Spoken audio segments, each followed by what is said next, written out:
जब भी हम बीमारी या सेहत की बात करते हैं तो अक्सर जंग, लड़ाई, मुकाबला जैसे शब्दों का इस्तेमाल करते हैं, है ना? पर क्या सेहत सच में एक जंग है?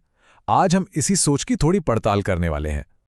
तो चलिए इस बात में थोड़ा और गहरे उतरते हैं। मेडिकल की दुनिया में ना युद्ध एक बहुत ही आम मेटाफोर बन चुका है। हम इसे इतनी बार इस्तेमाल करते हैं कि कभी सोचते भी नहीं कि शायद सेहत को देखने का शायद कोई और नजरिया भी हो सकता है। जरा इस हेडलाइन को देखिए। ये एक असली हेडलाइन है। ये दिखाती है कि बीमारी को एक जंग की तरह देखने का आइडिया हमारी भाषा में कितनी अंदर तक घुस चुका है। मतलब यहाँ बीमारी एक दुश्मन है जिसे हर हाल में हराना है। और ये तो बस कुछ उदाहरण है। बीमारी से लड़ना, डॉक्टर के ऑर्डर्स, ये सब मिलिट्री वाली भाषा है जो हम मेडिकल साइंस में इस्तेमाल करते हैं। और ये हमारे दिमाग में युद्ध वाली सोच को और भी पक्का कर देती है। लेकिन क्या हो अगर ये मेटाफोर, ये सोचने का तरीका फायदे से ज्यादा नुकसान कर रहा हो? चलिए देखते हैं कि ये भाषा हमारे नजरिए पर कैसे उल्टा असर डाल सकती है। और ये एक बहुत जरूरी बात है, समझिए। जब हम इलाज को एक जंग की तरह देखते हैं तो मरीज अक्सर अपनी ही देखभाल में एक साइडलाइन पर खड़ा दर्शक बन जाता है। उसे ऐसा महसूस होता है जैसे उसके शरीर पर कोई और ही लड़ाई चल रही है जिसमें उसका कोई कंट्रोल नहीं है। ये किस्सा इसका एक जबरदस्त उदाहरण है। मारना, अटैक करना, इस तरह की हिंसक भाषा मरीजों को इलाज से डरा सकती है, उन्हें दूर कर सकती है। आर्मस्ट्रॉन्ग को भी यही लगा कि डॉक्टर बीमारी पर नहीं बल्कि उन पर हमला कर रहे हैं। और ये शायद सबसे बड़ा मनोवैज्ञानिक नुकसान है। जब कोई मरीज ठीक नहीं हो पाता तो क्या इसका मतलब ये है कि उसने ठीक से लड़ाई नहीं की? ये सोच उनके दुख को और बढ़ा देती है, जैसे कि ये उनकी विल पावर की कमी थी। तो अगर ये कोई युद्ध नहीं है तो फिर क्या है?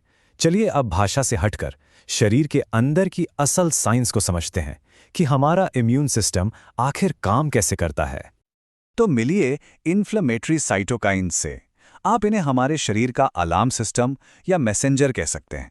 जब भी कोई खतरा होता है तो ये मॉलिक्यूल्स सूजन पैदा करके एक्शन शुरू कर देते हैं। ये हमारे डिफेंस सिस्टम के की प्लेयर्स हैं। यहां पर जो सबसे जरूरी चीज है वो है बैलेंस। हमें खतरों से बचाने के लिए साइटोकाइंस चाहिए, लेकिन जब ये बहुत ज्यादा और बहुत लंबे समय तक एक्टिव रहते हैं तो यही दोस्त दुश्मन बन जाते हैं और कई बीमारियों की जड़ बन सकते हैं। और यहीं से फ्रेंडली फायर का कॉन्सेप्ट आता है।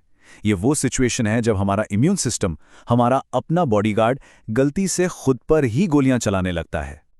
देखिए, हमारा इम्यून सिस्टम खतरों को पहचानने के लिए मोटे तौर पर दो तरीके अपनाता है। पहला है पैटर्न ट्रिगर्ड इम्यूनिटी यानी पीटीआई। ये हमलावरों पर जैसे बैक्टीरिया पर कुछ खास पैटर्न खोजता है। दूसरा है इफेक्टर ट्रिगर्ड इम्यूनिटी यानी ईटीआई।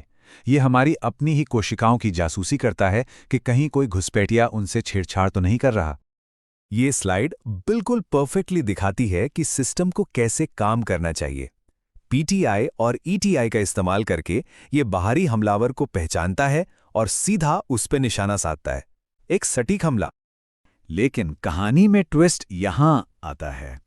क्या होगा अगर इम्यून सिस्टम को सिग्नल किसी बाहरी दुश्मन से नहीं बल्कि हमारे ही शरीर की टूटी फूटी कोशिकाओं से मिलने लगे?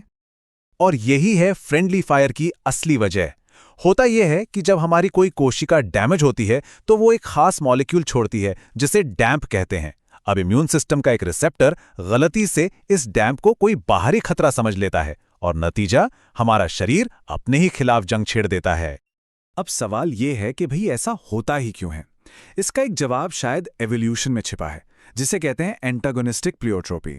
इसका मतलब है कि जो जीन्स हमें जवानी में एक सुपर सेंसिटिव इम्यून सिस्टम देकर इन्फेक्शन से बचाते हैं, वही जीन्स बुढ़ापे में पुरानी सूजन और बीमारियों का कारण बन सकते हैं। ये एक तरह का इवोल्यूशनरी ट्रेड ऑफ है। इस इम्यूनोलॉजिकल फ्रेंडली फायर का जो नतीजा होता है, जो कोलैटरल डैमेज होता है, वो बहुत गंभीर और फैला हुआ हो सकता है। ये कोई छोटी मोटी गलती नहीं है। पहला उदाहरण है एथेरोस्क्लेरोसिस। आसान भाषा में कहें तो धमनियों का सख्त हो जाना। ये सीधे सीधे शरीर में लंबे समय तक चलने वाली सूजन से जुड़ा हुआ है। मोटापा भी इसका एक नतीजा हो सकता है। फैट सेल्स खुद सूजन पैदा करने वाले साइटोकाइंस छोड़ते हैं, जिससे शरीर में एक लो ग्रेड इन्फ्लेमेशन लगातार बना रहता है। और जोड़ों का दर्द यानी ऑस्टियोआर्थराइटिस, ये भी इसी कहानी का हिस्सा है। इसमें भी पुरानी सूजन ही कार्टिलेज को धीरे धीरे खत्म करने का काम करती है। और यहां तक कि लगातार बनी रहने वाली थकान, वो भी अक्सर इसी पुरानी सूजन का एक लक्षण होती है। ये दिखाता है कि इसका असर पूरे सिस्टम पर पड़ता है।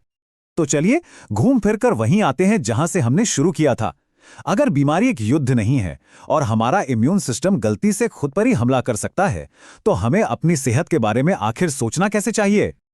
फ्रेंडली फायर एक ज्यादा सटीक मेटाफोर लगता है ना?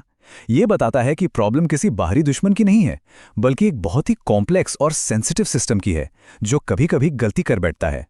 तो हमारा मकसद इसे हराना नहीं, बल्कि इसे बैलेंस करना, इसे रेगुलेट करना है। और हम आपको इसी सवाल के साथ छोड़े जा रहे हैं।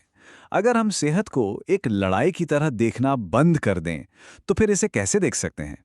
शायद एक संतुलन की तरह, एक बगीचे की तरह जिसकी देखभाल करनी पड़ती है, या कुछ और? ये सोचने वाली बात है।